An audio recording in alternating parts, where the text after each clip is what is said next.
This weekend at the box office, a trip to Bikini Bottom to visit everyone's favorite sponge who lives in a pineapple under the sea.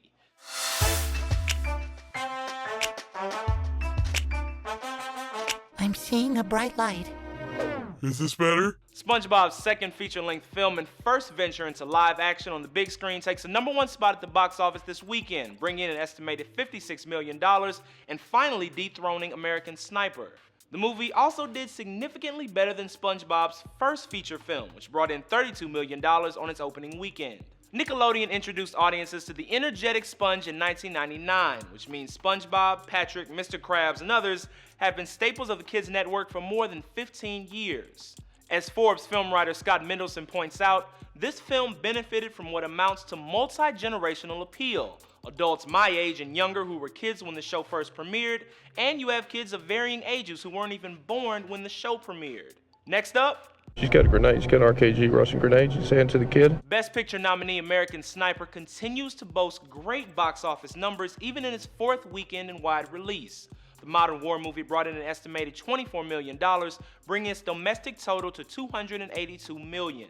The story of Chris Kyle, the real American Sniper who the movie is based on, has sparked controversy, but nothing has slowed the film's takedown of box office records. Last week, it became the highest-grossing war-themed movie of all time, taking down Saving Private Ryan. And this week, it blew past Matrix Reloaded to become the second highest-grossing R-rated film of all time, only falling behind The Passion of the Christ, which brought in $370 million domestically.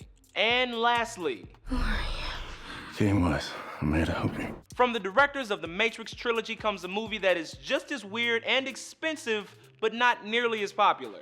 Jupiter Ascending brought in a dismal $19 million this weekend, good for third place in front of another colossal flop, Seventh Son. Now, a $19 million opening isn't inherently bad, but Jupiter Ascending cost about $30 million more to produce than Iron Man did. And if you're wondering, Tony Stark and company brought in just under $99 million in its opening weekend. Add that to the terrible 22% rating on Rotten Tomatoes, and it seems Jupiter Ascending will be free-falling at the box office for the next month.